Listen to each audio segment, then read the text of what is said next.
Hello, പുതിയ വീഡിയോയിലേക്ക് എല്ലാവർക്കും സ്വാഗതം. അത്താഴം കഴിഞ്ഞാൽ ഉടനെ ഉറങ്ങാൻ കിടന്നാൽ എന്തെങ്കിലും പ്രശ്നങ്ങളുണ്ടോ?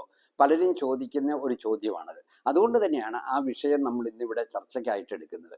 നമ്മളിൽ മിക്കവരും ഇന്ന് അത്താഴം കഴിഞ്ഞാൽ ഉടനെ തന്നെ കിടന്ന് ഉറങ്ങുന്നവരാണ്. മിക്കപ്പോഴും നമ്മൾ വളരെ താമസിച്ചാണ് ആഹാരം കഴിക്കുന്നത്. 10 മണിക്കോ 11 മണിക്കോ ഒക്കെ ആഹാരം കഴിച്ചിട്ട് 12 ആകുമ്പോഴേക്കും നമ്മളിൽ മിക്കവരും കിടന്ന് ഉറങ്ങുന്നു. ആഹാരം കഴിച്ചാൽ അത് ദഹിക്കാൻ സാധാരണഗതിയിൽ 2.5 മുതൽ 3 മണിക്കൂറെങ്കിലും ആവശ്യമുണ്ട്. എങ്കിലേ നമ്മുടെ ഭക്ഷണം നല്ലപോലെ ദഹിച്ച് അതിനകത്തെ പോഷകങ്ങൾ നമ്മുടെ ശരീരത്തിലേക്ക് ആഗിരണം ചെയ്യുള്ളൂ. അപ്പോൾ ഈ 10 മണിക്ക് ആഹാരം കഴിച്ച് 11 മണിക്ക് നമ്മൾ കിടന്നുറങ്ങിയാൽ ആഹാരം ദഹിക്കാൻ ആവശ്യമായിട്ടുള്ള സമയം കിട്ടുന്നില്ല. അപ്പോൾ നമ്മുടെ ദഹനം ശരിക്കും നടക്കുകയില്ല. നമ്മൾ ഉറങ്ങുന്ന സമയത്ത് നമ്മുടെ ശരീരത്തിലെ റിപ്പയർ വർക്ക് നടക്കുന്ന സമയമാണ്.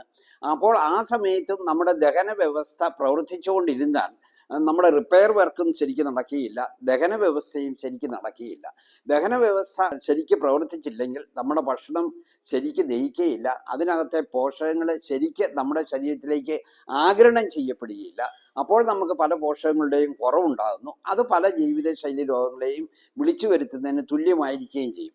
അപ്പോൾ നമ്മുടെ ദഹനം ശരിക്കും നടത്തണമെങ്കിൽ ഭക്ഷണം കഴിച്ച് 2.5 മണിക്കൂറിന് ശേഷം മാത്രമേ നമ്മൾ ഉറങ്ങാൻ കിടക്കാവുള്ളൂ. മറ്റൊരു ആരോഗ്യപരമായ പ്രശ്നം, ഇങ്ങനെയുള്ളവർക്ക് അമിതവണ്ണം ഉണ്ടാകുവാനുള്ള സാധ്യത കൂടുതലാണ്. അപ്പോൾ അമിതവണ്ണം ഉള്ളവര് ഈ കാര്യം പ്രത്യേകമായിട്ടും ശ്രദ്ധിക്കേണ്ടിയിരിക്കുന്നു. പിന്നെ അത്താഴം കഴിഞ്ഞ് നമ്മൾ ഉടനെ കിടന്ന് ഉറങ്ങിയാൽ നമുക്ക് പ്രമേഹം ഉണ്ടാകുവാനുള്ള സാധ്യത വളരെ കൂടുതലാണ് എന്നാണ് വിദഗ്ധർ പറയുന്നത്. പിന്നെ മറ്റൊരു കാര്യം, ഗേർഡ് എന്നൊരു അസുഖവും ഉണ്ടാകുവാനുള്ള സാധ്യത കൂടുതലാണ്. ഗേർഡ് എന്ന് പറഞ്ഞു കഴിഞ്ഞാൽ ഗ്യാസ്ട്രോ ഈസോഫാജിയൽ റിഫ്ലക്സ് ഡിസീസ് എന്നാണ്. അതിൻ്റെ ലക്ഷണം എന്താണെന്ന് ചോദിച്ചു കഴിഞ്ഞാൽ, അങ്ങനെയുള്ളവർക്ക് നെഞ്ചരിച്ചിൽ കൂടുതലായിട്ടുണ്ടാകുന്നു. അതുപോലെ തന്നെ ഈ പുളിച്ചു തികട്ടി വരുന്ന അസുഖം ഉണ്ടാകുന്നു. വയറിൻ്റെ മുകൾവശത്ത് വേദന വരുന്നു.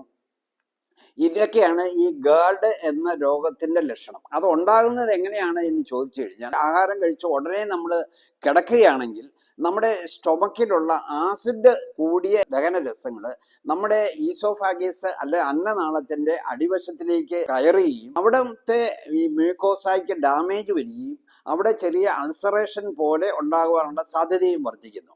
അതാണ് നമുക്ക് നെഞ്ചരിച്ചിൽ അല്ലെങ്കിൽ പുളിച്ചു തികട്ടലായിട്ട് അല്ലെ വേദനയായിട്ട് നമുക്ക് അനുഭവപ്പെടുന്നത്. അപ്പൊ ഗേർഡ് എന്നൊരു അസുഖം ഉണ്ടാകുവാനുള്ള സാധ്യത നമ്മൾ അത്താഴം കഴിഞ്ഞ് ഉടനെ കിടന്ന് ഉറങ്ങിയാൽ വളരെ കൂടുതലാണ്.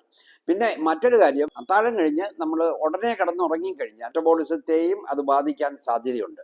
അപ്പോൾ നമ്മളെല്ലാവരും ചെയ്യേണ്ടത്, അത്താഴം കഴിഞ്ഞ് ഉടനെ നമ്മൾ കിടക്കരുത്. ഏറ്റവും കുറഞ്ഞ് 2.5 അല്ലെ 3 മണിക്കൂർ കഴിഞ്ഞ് നമ്മൾ കഴിച്ച ഭക്ഷണം ദഹിച്ചതിന് ശേഷം മാത്രമേ നമ്മൾ ഉറങ്ങാൻ കിടക്കാവുള്ളൂ. പിന്നെ ഈ അത്താഴവുമായിട്ട് ബന്ധപ്പെട്ട് 2-3 മറ്റ് ചില കാര്യങ്ങൾ കൂടി മനസ്സിലാക്കിയിരിക്കുന്നത് ഏറ്റവും നല്ലതാണ്. ഒന്ന്, ഈ അത്താഴം നമുക്ക് ലൈറ്റായിട്ട് മാത്രമേ കഴിക്കാവുള്ളൂ. പെട്ടെന്ന് ദഹിക്കുന്നവയും അതുപോലെ തന്നെ പോഷകങ്ങൾ കൂടുതലുള്ളതുമായ ആഹാരമാണ് നമ്മൾ കഴിക്കേണ്ടത്. പക്ഷേ ഇന്ന് മിക്കപ്പോഴും നമ്മൾ വളരെ അൺഹെൽത്തി ആയിട്ടുള്ള ഫുഡാണ് വൈകിട്ട് മിക്കവരും ഇന്ന് കഴിക്കുന്നത്. അത് മിക്കവരും പാർട്ടിക്ക് പോകുന്നു. നമ്മൾ ചിലപ്പോൾ വീട്ടിൽ നിന്നും ജോലി കഴിഞ്ഞ് ഒരു ഔട്ടിങ്ങിന് വൈകിട്ട് പുറത്തു പോകുന്നു. അപ്പോൾ നമ്മൾ ഹോട്ടലിൽ കയറുന്നു, അല്ലെ റെസ്റ്റോറൻറ്റിൽ കയറുന്നു, അങ്ങനെ നമ്മൾ ഭക്ഷണം കഴിക്കുന്നു. അപ്പോൾ അത് മിക്കപ്പോഴും വളരെ രുചി കൂടിയ ഭക്ഷണമായിരിക്കാം, കാലറി കൂടിയ ഭക്ഷണമായിരിക്കാം. അപ്പോൾ അത് അൺഹെൽത്തി ഫുഡാണ് മിക്കപ്പോഴും നമ്മൾ കഴിക്കുന്നത്. അതായത് കൂടുതൽ റെഡ് മീറ്റ് നമ്മൾ ചിലപ്പോൾ കഴിച്ചെന്നിരിക്കും, എണ്ണയിലിട്ട് വറുത്തവും പൊരിച്ചതുമായ ഭക്ഷണം കൂടുതൽ കഴിച്ചെന്നിരിക്കും, അതുപോലെ തന്നെ ഡെസേർട്ട് ഐറ്റംസ് കഴിച്ചെന്നിരിക്കും. അപ്പോൾ ഇതൊക്കെ പലപ്പോഴും അൺഹെൽത്തി ആയിട്ടുള്ള ഭക്ഷണ സാധനങ്ങളാണ്. അപ്പോൾ അത് കൂടുതലായിട്ട് നമ്മൾ കഴിക്കുന്നത് നമ്മുടെ ശരീരത്തിൽ കൂടുതൽ കാലറി ചെല്ലുന്നു, അത് നമ്മൾക്ക് കൊഴുപ്പായിട്ട് നമ്മുടെ ശരീരത്തിൽ സൂക്ഷിക്കുന്നു. അങ്ങനെയുള്ളവർക്ക് അമിതവണ്ണം ഉണ്ടാകുന്നു. അത് പല ആരോഗ്യ പ്രശ്നങ്ങളെയും ക്ഷണിച്ചു വരുത്തുന്നതിന് തുല്യമാണ്. അപ്പോൾ വൈകിട്ടത്തെ ആഹാരം തീരെ ലൈറ്റായിട്ട് മാത്രമേ കഴിക്കാവുള്ളൂ. ആദ്യം സൂചിപ്പിച്ച പോലെ നമുക്ക് അത്താഴം കഴിഞ്ഞ് ഒരു 2.5 മണിക്കൂർ കഴിഞ്ഞ സമയം കിട്ടിക്കഴിഞ്ഞ് നമ്മൾ ഉറങ്ങാൻ കിടക്കണമെങ്കിൽ നമ്മൾ അത്താഴം ഏറ്റവും കുറഞ്ഞത് ഒരു 8 മണിക്ക് മുമ്പ് തന്നെ കഴിച്ചിരിക്കണം.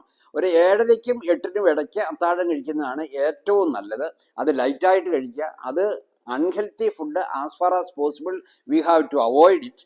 പിന്നെ മറ്റൊരു ചെറിയ കാര്യം കൂടി ശ്രദ്ധിക്കണം. അത്താഴം ഉണ്ടാൽ അരക്കാതെ നടക്കണം എന്ന് നമ്മുടെ പഴമക്കാർ പറഞ്ഞിട്ടുള്ള ആ ആപ്തവാക്യം നിങ്ങളിൽ പലരും കേട്ടിട്ടുണ്ടായിരിക്കാം. അതായത് അത്താഴം കഴിഞ്ഞാൽ ഉടനെ നമ്മൾ പോയി കിടക്കരുത്. അതിന് പകരം നമ്മുടെ ഒരു അല്പം ചെറിയ വാക്കിംഗ് നടത്തുന്നത് വളരെ നല്ലതാണ്. അതായത് നമ്മൾ പുറത്തിറങ്ങി മിറ്റമുണ്ടെങ്കിൽ മിറ്റത്തു കൂടി അല്പം നടക്കുക, ടെറസിൽ കൂടി നടക്കാൻ സൗകര്യമുണ്ടെങ്കിൽ ടെറസിൽ കൂടി നടക്കുക. ഇനി ഇത് രണ്ടും പറ്റുമായിരുന്നെങ്കിൽ മുറിക്കകത്തുകൂടിയാണെങ്കിലും നമുക്ക് കുറച്ച് ഒരു 2 മുതൽ 5 മിനിറ്റ് സമയം നമ്മൾ നടക്കുക. അപ്പൊ നമ്മുടെ മെറ്റബോളിസം ഒന്ന് ഊർജിതമാവും, നമ്മുടെ കാലറി ബേണിംഗ് മെഷീൻ ഒന്ന് നമുക്ക് ഓൺ ചെയ്യാൻ പറ്റും. അപ്പോൾ അത് വളരെ പ്രയോജനം ചെയ്യുന്ന ഒരു വളരെ ലഘുവായ വളരെ സിമ്പിളായ ഒരു കാര്യമാണ്. അപ്പോൾ ഒരു 2 മുതൽ 5 മിനിറ്റ് സമയം നമ്മളൊരു ചെറിയ വാക്കിങ്ങിന് വേണ്ടി ആഹാരം കഴിച്ചതിന് ശേഷം നമ്മളത് കണ്ടെത്തുക, അത് ചെയ്യുക. അപ്പം ഇങ്ങനെ പല കാര്യങ്ങളും നമ്മൾ ശ്രദ്ധിച്ചു കഴിഞ്ഞാൽ നമുക്ക് ആരോഗ്യപരമായി ഒത്തിരി അധികം നേട്ടങ്ങൾ ഉണ്ടാകാൻ പറ്റും. പല ജീവിതശൈലി രോഗങ്ങളെയും നമുക്ക് പുറത്തു നിർത്താൻ സാധിക്കും. അപ്പോൾ അത്താഴം കഴിഞ്ഞാൽ നമ്മൾ ഏറ്റവും കുറഞ്ഞത് 2-2.5 അല്ലെ 3 മണിക്കൂറിന് ശേഷം മാത്രമേ ഉറങ്ങാൻ കിടക്കാവുള്ളൂ. അപ്പോൾ വളരെ വിലപ്പെട്ട ഈ വിവരങ്ങൾ നിങ്ങൾ മാക്സിമം ഷെയർ ചെയ്യുക. എൻ്റെ ചാനൽ സബ്സ്ക്രൈബ് ചെയ്തിട്ടില്ലെങ്കിൽ സബ്സ്ക്രൈബ് ചെയ്യുക. മറ്റൊരു വീഡിയോയുമായി നമുക്ക് വീണ്ടും കാണാം.